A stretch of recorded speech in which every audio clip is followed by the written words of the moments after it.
नमस्कार दोस्तों, कैसे हैं आप सब। आशा करते हैं आप सभी बढ़िया होंगे। मैं सचिन कंसीडर आईएएस से आप सभी का स्वागत करता हूं।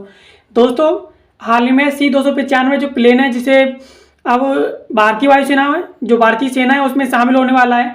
और इससे पहले इस विमान को विदेशों से इसके कलपुर्जे मंगा करके इसको बनाया जाता था, लेकिन अब टाटा का जो एडवांस सिस्टम लिमिटेड है उसका हाल ही में उद्घाटन हो गया है। तो अब इस प्लेन को जो है C-295 एयरक्राफ्ट है, इसे अब भारत में बनाया जाएगा, जो कि एक बहुत बड़ी खुशखबरी वाली बात है। तो चलिए इसके बारे में डिटेल से जान लेते हैं, ये चर्चा में क्यों बना हुआ है। तो मेरे साथ वीडियो में अंत तक बने रहिएगा। अब बात करते हैं खबर की। तो पहली बार भारत में बनेंगे सैन्य परिवहन विमान। क्यों, कहाँ से C-295 प्लेन कितनी बढ़ेगी भारत सेना, जो भारत की सेना है उसकी ताकत इससे कितनी बढ़ेगी, इसके बारे में इस न्यूज़ में बताया गया है, जिसे हम एक्सप्लेन करने वाले हैं। अब समझते हैं ये चर्चा में क्यों है। तो प्रधानमंत्री नरेंद्र मोदी और स्पेन के राष्ट्रपति ने सोमवार को गुजरात के वडोदरा में टाटा एडवांस सिस्टम लिमिटेड का उद्घाटन किया है। और टाटा के इस प्लांट में एयरबस की सहायता से C-295 विमानों का इसमें निर्माण होगा। और पीएम मोदी ने कहा कि सैन्य विमान निर्माण से मेक इन इंडिया और make for the world mission है और उसको मजबूती मिलेगी। और वडोदरा प्लांट में 40 विमानों का जो है निर्माण किया जाएगा। यानी हाल ही में टाटा का एडवांस सिस्टम लिमिटेड है, जिसका उद्घाटन किया है प्रधानमंत्री नरेंद्र मोदी और स्पेन के राष्ट्रपति के द्वारा इसका उद्घाटन किया गया है। और अब इससे ये जो प्लांट है, इसके जरिए भारत में C-295 जो विमान है उनका जो निर्माण होगा। और इस प्लांट पर करीबन 40 जो है विमानों का निर्माण होगा। इससे भारत का जो मेक इन इंडिया प्रोग्राम है और make for the world mission है, इसको काफ़ी मजबूती मिलेगी और ये आगे भी बढ़ेगा। ऐसा प्रधानमंत्री नरेंद्र मोदी जी के द्वारा हाल ही में इसके उद्घाटन के दौरान कहा गया है। अब बात करते हैं इसके प्रमुख बिंदुओं के बारे में। तो सैन्य परिवहन विमान बनाने के देश में निजी क्षेत्र की तरफ से स्थापित पहले संयंत्र का उद्घाटन करते हुए प्रधानमंत्री नरेंद्र मोदी ने कहा, इससे विमान निर्माण का जो इकोसिस्टम बनेगा और उससे यहाँ मेड इन इंडिया नागरिक विमान बनाने का इकोसिस्टम भी जो है बनने लगा है। वडोदरा में भारतीय company Tata advance system limited और यूरोपीय विमान निर्माता कंपनी एयरबस के इस संयुक्त उद्यम का उद्घाटन प्रधानमंत्री नरेंद्र मोदी और स्पेन के राष्ट्रपति पेड्रो साnchez के साथ इसका उद्घाटन किया गया। और इस संयंत्र में C-295 सैन्य परिवहन विमान है वो जो है बनाए जाएंगे। अब वडोदरा में होगा 40 विमानों का निर्माण, इसके बारे में समझ लेते हैं। तो नरेंद्र मोदी ने कहा कि यह सिर्फ भारत व स्पेन के रिश्तों को मजबूती नहीं करेगा, बल्कि सरकार के मेक इन इंडिया और make for the world mission है उसको भी सशक्त करेगा। C-295 परियोजना के तहत 56 विमानों की आपूर्ति की जाएगी। इसमें 16 विमानों की आपूर्ति सीधे एयरबस स्पेन में करेगी और जबकि 40 विमानों को इस संयंत्र में बनाया जाएगा। 21,000 करोड़ रुपए इस सौदे पर 2021 में हस्ताक्षर किए गए थे। यानी प्रधानमंत्री नरेंद्र मोदी ने कहा कि इससे दोनों देशों के रिश्ते में मजबूती होगी और इसके साथ साथ जो मेक इन इंडिया और मेक फॉर द वर्ल्ड जो मिशन है उसको भी सशक्ति मिलेगी। और इस परियोजना के तहत 56 विमानों की आपूर्ति की जाएगी, जिसमें 16 विमान सीधे एयरबस के द्वारा स्पेन में आपूर्ति की जाएगी 16 विमानों की। और इस मिशन के तहत भारत में 40 विमान जो है बनाए जाएंगे। कौशल और नए उद्योगों को इससे बल मिलेगा। प्रधानमंत्री नरेंद्र मोदी ने अपने भाषण में भारत के विमान क्षेत्र में हो रहे बदलावों का विस्तार से जिक्र किया। उन्होंने कहा कि इस परियोजना के कारण विमान के 18,000 कलपुर्जे यानी पार्ट्स का भारत में निर्माण होगा और देश के किसी हिस्से से एक पार्ट बनेगा तो दूसरे हिस्से से दूसरा पार्ट बनेगा। इनका निर्माण हमारे छोटे और मझोले उद्योग करेंगे। हम आज भी दुनिया की बड़ी विमान कंपनियों के पुर्जों के आपूर्तिकर्ता में से एक हैं और इस नए विमान संयंत्र से भारत में नए कौशल और नए उद्योगों को बहुत बल मिलेगा। यानी प्रधानमंत्री नरेंद्र मोदी ने कहा कि ये जो मिशन है इसके तहत, इस परियोजना के तहत जो 40 विमान भारत में बनाए जाएंगे, उनका जो है निर्माण भारत के जो छोटे और मझोले जो उद्योग हैं वो करेंगे। और भारत जो है बड़ी विमानन जो कंपनियां हैं उनके कलपुर्जों के आपूर्तिकर्ताओं में से एक है और इससे भारत के जो विमान संयंत्र है उसमें नए कौशल और उद्योगों को इसमें बल मिलेगा, ऐसा प्रधानमंत्री नरेंद्र मोदी जी के द्वारा हाल ही में जो है कहा गया है। उड्डयन क्षेत्र में एक दशक में अप्रत्याशित बदलाव। उन्होंने कहा, आज के इस कार्यक्रम को मैं परिवहन, विमान की मैन्युफैक्चरिंग से आगे बढ़कर देख रहा हूं। आप सभी ने पिछले एक दशक में भारत के नागरिक उड्डयन क्षेत्र के अप्रत्याशित बदलाव और प्रगति को देखा है। हम देश के सैकड़ों छोटे शहरों तक एयर कनेक्टिविटी पहुंचा रहे हैं। हाल ही में प्रधानमंत्री नरेंद्र मोदी जी के द्वारा कहा गया कि इस कार्यक्रम को मैं परिवहन, विमान की मैन्युफैक्चरिंग से आगे बढ़कर देख रहा हूं और एक दशक में भारत के नागरिक उड्डयन क्षेत्र के जो अप्रत्याशित जो बदलाव हुए हैं और जो प्रगति हुई है वो हमने देखी है। हम सैकड़ों शहरों तक जो एयर की जो कनेक्टिविटी है वो है हम जो है सैकड़ों शहरों तक पहुंचा रहे हैं। भारत को उड्डयन और विमानों के रखरखाव और मरम्मत का हब बनाने का भी काम हो रहा है। यह इकोसिस्टम भविष्य में मेड इन इंडिया नागरिक विमानों का रास्ता भी बनेगा। भारतीय विमानन कंपनियों की तरफ से पिछले दिनों 1200 विमानों का ऑर्डर दिए जाने के संदर्भ में प्रधानमंत्री ने कहा कि अब ये कंपनियां दूसरे देश को ऑर्डर नहीं दे पाएंगी। हाल ही में नरेंद्र मोदी जी के द्वारा कहा गया है कि देश को यानी भारत को उड्डयन और विमानों के रखरखाव, मरम्मत का हब बनाने का भी इसमें काम हो रहा है और इस इकोसिस्टम से भविष्य में मेड इन इंडिया जो नागरिक विमानों का रास्ता है वो भी बनाया जाएगा। और अभी हाल ही में भारतीय कंपनियों ने 1200 विमानों का ऑर्डर जो है विदेशों में दिया है बनाने के लिए। प्रधानमंत्री नरेंद्र मोदी ने इस पर कहा कि अब ये कंपनियां विदेशों को ऑर्डर जो है नए नए विमान बनाने के लिए नहीं दे पाएंगी। अब उन विमानों की मैन्युफैक्चरिंग और उनका निर्माण जो है भारत में ही होगा। भारत की नई कार्य संस्कृति को दर्शाता है संयंत्र, यानी जो संयंत्र है वो भारत की जो नई कार्य संस्कृति है उसे दर्शाता है। प्रधानमंत्री नरेंद्र मोदी ने कहा कि C-295 विमान का यह संयंत्र नए भारत की नई संस्कृति को प्रदर्शित करता है, जिसमें किसी परियोजना के विचार से लेकर उसे क्रियान्वित करने की गति को देखा जा सकता है। इस संयंत्र की आधारशिला अक्टूबर 2022 में प्रधानमंत्री नरेंद्र मोदी ने ही रखी थी और प्रधानमंत्री नरेंद्र मोदी ने इस मौके पर दिवंगत आत्मा रतन टाटा को भी याद किया। उन्होंने कहा कि अगर आज वह जीवित होते तो बहुत ज़्यादा खुश होते।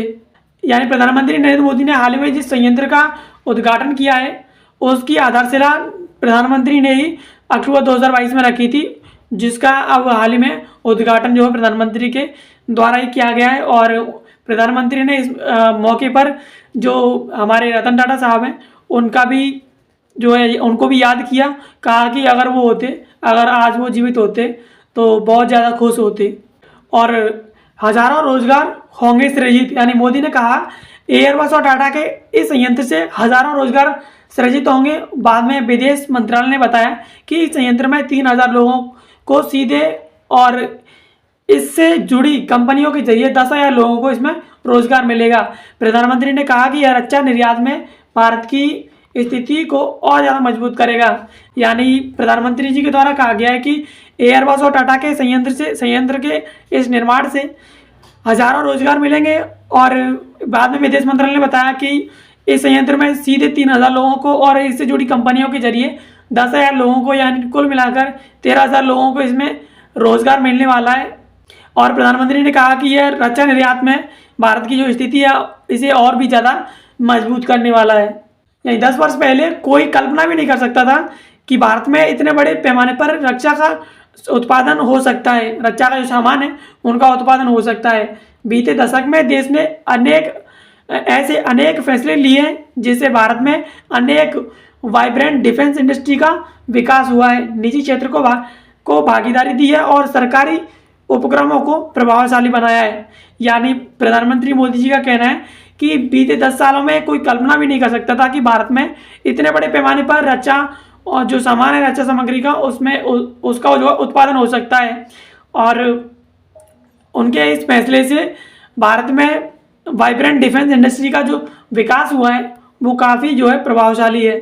2 बड़े डिफेंस कॉरिडोर बनाए, यानी कि ऑर्डिनेंस फैक्ट्री को 7 बड़ी कंपनियों में बदला और DRDO एवं HAL को सशक्त किया। उत्तर प्रदेश और तमिलनाडु में 2 बड़े डिफेंस कॉरिडोर इसमें बनाए हैं और इन फैसलों ने रक्षा क्षेत्र को नई ऊर्जा से भर दिया है। स्टार्टअप को प्रोत्साहन मिला है। तो पिछले 5 से 6 वर्षों में ही भारत में करीब 1000 नए डिफेंस स्टार्टअप बने हैं। बीते 10 वर्षों में भारत का रक्षा का निर्यात है वो 30 गुना बढ़ा है। आज हम दुनिया के 100 से अधिक देशों को रक्षा उपकरणों का निर्यात कर रहे हैं। यानी अभी हाल ही में भारत के द्वारा 2 डिफेंस कॉरिडोर बनाए गए। उत्तर प्रदेश और तमिलनाडु में हाल ही में 2 डिफेंस कॉरिडोर बने हैं। और भारत का जो रक्षा निर्यात है वो अभी हाल ही की आई रिपोर्ट के अनुसार 2023-24 का भारत का रक्षा निर्यात 21,000 करोड़ प्लस है।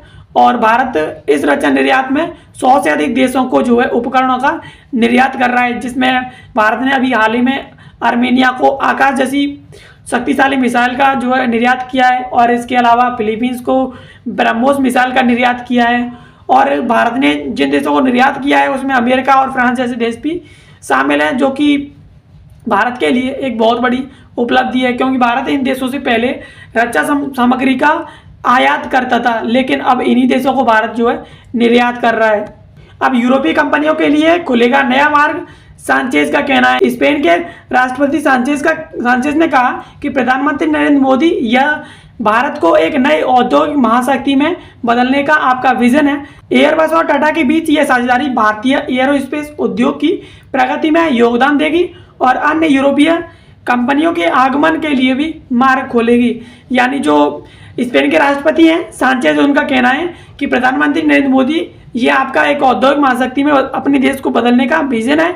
और एयरबस और टाटा के बीच जो साझेदारी हुई है उससे भारतीय एयरोस्पेस उद्योग की प्रगति में योगदान देगी और ये जो है अन्य यूरोपीय कंपनियों को भारत में आगमन का जो है नया मार्ग खोलेगी। ऐसा जो सांचेज जो कि राष्ट्रपति हैं स्पेन के, उन्होंने अपने भाषण में कहा। 2026 में करेंगे पहले विमान की आपूर्ति चंद्रशेखरन। टाटा सन्स के चेयरमैन एन चंद्रशेखरन ने कहा कि ठीक 2 वर्ष बाद कंपनी पहले स्वदेश निर्मित C295 विमान की आपूर्ति करेगी। उन्होंने कहा कि यह भारत के रक्षा क्षेत्र के लिए बेहद अहम दिन है। उन्होंने 1 दशक पहले 2012 में इस परियोजना की कल्पना के लिए रतन टाटा के दूरदर्शी नेतृत्व का श्रेय दिया है। यानी टाटा सन्स के जो चेयरमैन हैं एन चंद्रशेखरन, उन्होंने कहा कि ठीक 2 वर्ष बाद यानी 2026 में पहले स्वदेशी निर्मित C295 विमान की आपूर्ति जो है टाटा जो है करने वाली है। C295 परिवहन विमान की खूबियाँ, इसकी खूबियों के बारे में बात कर लेते हैं। तो एयरबस की नई पीढ़ी का C295 वायुसेना की ज़रूरतों के अनुकूल विश्वसनीय बहुउद्देशीय अत्याधुनिक परिवहन विमान है। इसे सैनिकों के परिवहन, रसद बचाव और सहायता मिशन के संचालन तक बहुआयामी भूमिकाओं के लिए डिज़ाइन किया गया है।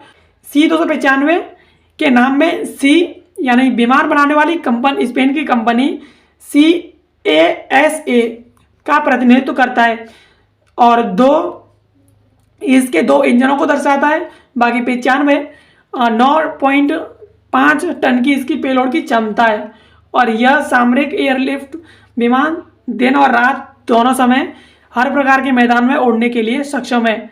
यानी C295 की खूबियों के बारे में बात करते हैं तो C295 वायुसेना की जो ज़रूरतें हैं उनके अनुकूल बहुउद्देशीय एक अत्याधुनिक परिवहन विमान है। ये सैनिकों के परिवहन, रसद सामग्री, बचाव और सहायता मिशन के संचालन के लिए जो है डिज़ाइन किया गया है। C295 में C जो लिखा है वो स्पेन की जो कंपनी है CASA है उसका प्रतिनिधित्व करता है। बाकी 2 है वो इसमें 2 इंजन है उसको दर्शाता है। 95 यानी 9.5 टन की इसकी पेलोड की क्षमता को दर्शाता है और ये सामरिक एयरलिफ्ट विमान है जो दिन और रात दोनों समय में और हर मौसम में उड़ने के लिए सक्षम है। यह छोटी और कम विकसित हवाई पट्टियों पर भी उड़ान भरने में सक्षम है जो वायुसेना को रणनीतिक लाभ देगा। यह विमान HS 748 एवरो AC की जगह लेगा जिसे लगभग 60 वर्ष पहले वायुसेना में शामिल किया गया था। यानी ये जो विमान है वो छोटी और कम विकसित हवाई पट्टियों पर भी उड़ान भरने में सक्षम है जो कि काफ़ी रणनीतिक लाभ देगा वायुसेना को। और ये विमान AH 748 एवरो AC की जगह लेगा जिसे 60 वर्ष पहले वायुसेना में शामिल किया गया था। इसका उपयोग विशेष रूप से एयरलिफ्ट ऑपरेशन के दौरान किया जाता है और इसमें अत्याधुनिक तकनीक और एवियोनिक्स है। इसमें apparent and Whitney Canada company का शक्तिशाली PW100 इंजन है। इसकी क्षमता 2645 HP है। इसमें नया प्रोपेलर और एक पुनः डिज़ाइन किया गया विंग भी है जो इसके प्रदर्शन को बढ़ाता है। यह विमान चाड, इराक और अफगानिस्तान के क्षेत्रों सहित चुनौतीपूर्ण वातावरण में अपनी विश्वसनीयता और क्षमता का प्रदर्शन कर चुका है। यह 260 किलोमीटर प्रति घंटे की अधिकतम क्रूज गति से सैनिकों को ले जाने में सक्षम है। इस विमान में हवा में ईंधन भरने की किट भी है जो अन्य C-295 या हेलीकॉप्टरों के लिए टैंकर के रूप में काम कर सकता है। यानी C-295 विमान को विशेष रूप से एयरलिफ्ट ऑपरेशन के लिए उपयोग किया जाता है और इसमें अत्याधुनिक तकनीक और एवियोनिक्स इसमें शामिल है। और इसमें Canadian company apparent and Whitney का जो कैनेडियन कंपनी है उसका इसमें शक्तिशाली PW100 जो है इंजन है। इसकी क्षमता 2645 HP है और इसमें एक नया प्रोपेलर और पुनः डिजाइन किया गया विंग भी है। और यह विमान चाड, इराक और अफगानिस्तान जैसे क्षेत्रों में चुनौतीपूर्ण वातावरण में अपनी विश्वसनीयता और क्षमता का प्रदर्शन भी कर चुका है। और इसकी क्षमता 260 किलोमीटर प्रति घंटे के हिसाब से ये सैनिकों को भी ले जाने में सक्षम है। और इसमें एक किट भी है जिसके जरिए इसमें हवा में भी ईंधन को भरा जा सकता है। दोस्तों आशा करते हैं आपको ये वीडियो पसंद आई होगी। ऐसी वीडियोस को देखने के लिए आप कंसिडर आइए इस यूट्यूब चैनल को सब्सक्राइब कर लीजिए और आगामी नोटिफिकेशन और वीडियोस की PDF के लिए आप इसके टेलीग्राम चैनल को भी ज्वाइन कर सकते हैं। कंसिडर आइए इस इंस्टाग्राम पर भी तो आप इसके इंस्टाग्राम अकाउंट को भी फॉलो कर सकते हैं। बाकी वीडियो देखने के लिए आप सभी का धन्यवाद। मिलते हैं किसी अगले वीडियो में किसी नए टॉपिक के साथ। तब तक के लिए जय हिंद।